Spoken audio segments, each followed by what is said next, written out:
All right, I'm going to talk to you guys today about how to break down a whole life policy.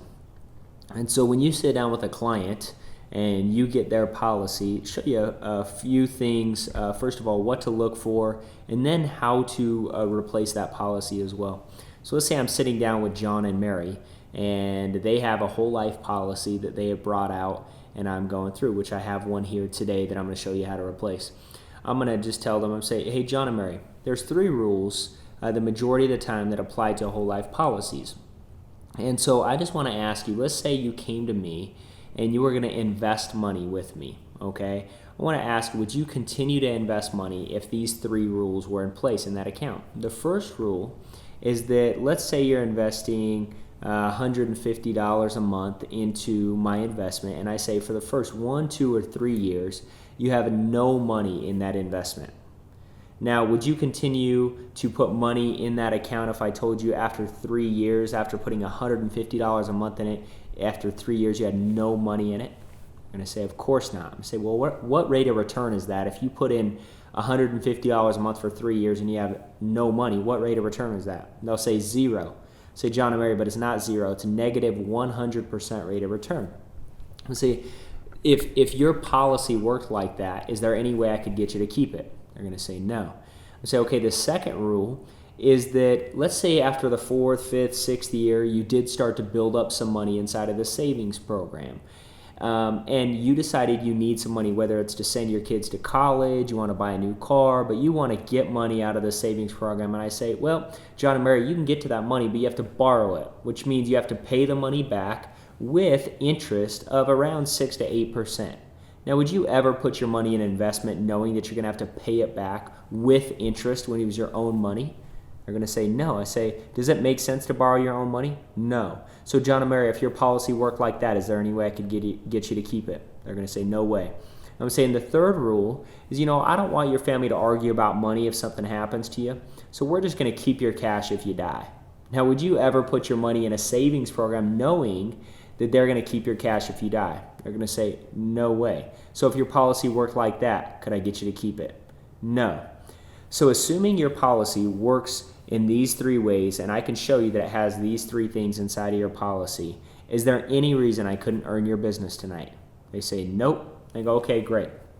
So let's look at your policy. Now, you guys currently have what's called a whole life policy.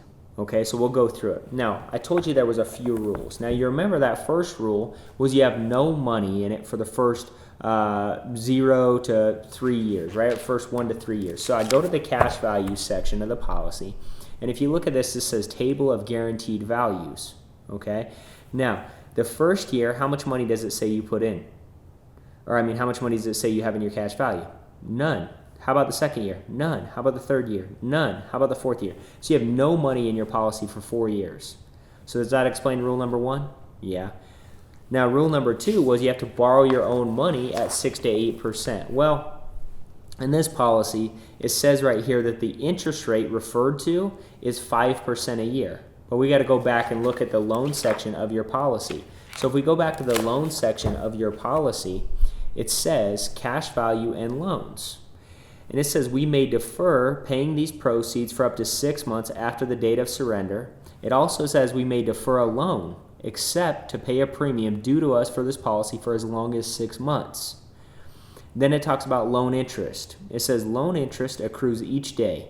Interest is due on each anniversary or on the date of death or surrender. It says interest not paid when due becomes a part of the loan and will also bear interest. So John and Mary, so if you don't pay the interest back, they add that interest onto the loan and also charge interest on top of interest. Can you believe that? So does that explain rule number 2? Yeah.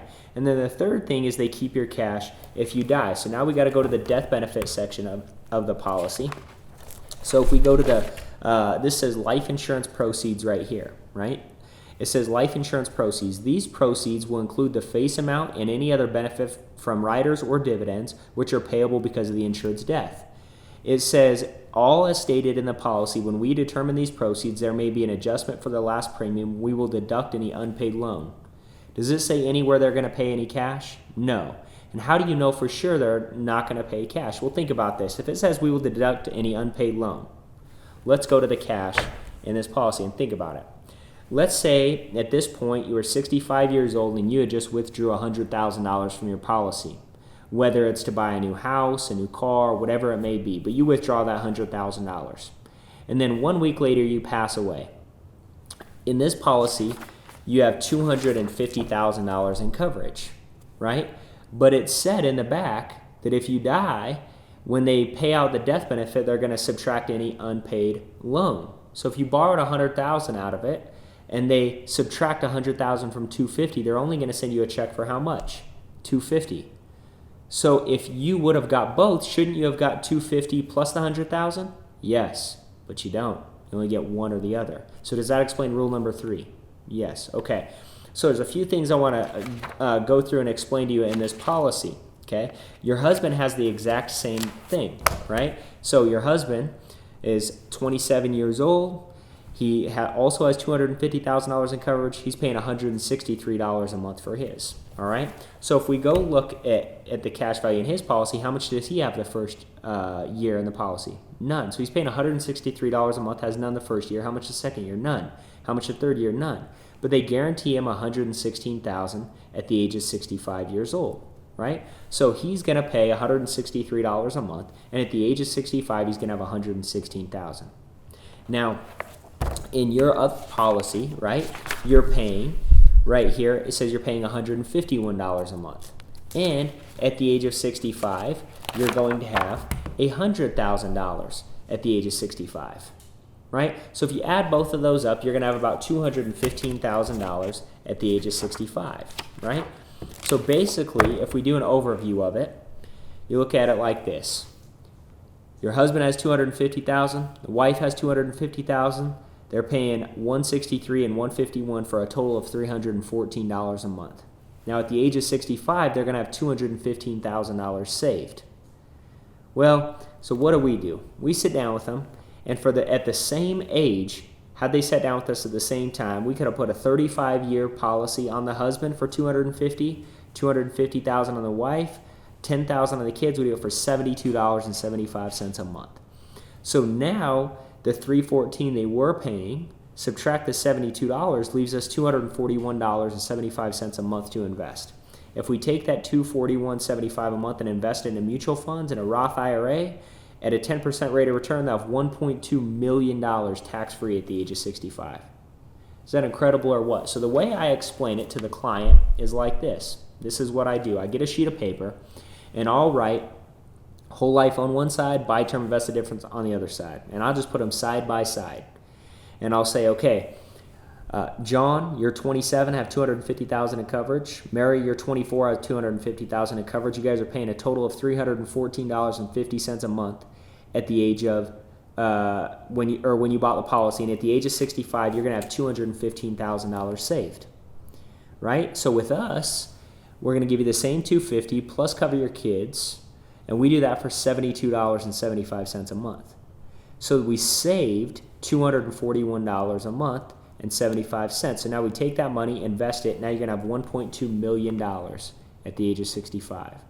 So John and Mary, would you rather have A or would you rather have B?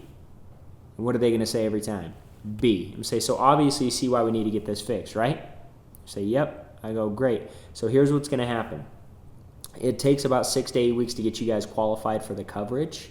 I'm going to take first month's premium, which allows me to conditionally cover you from when I leave your home tonight, and we'll see if we can get you guys properly protected, okay?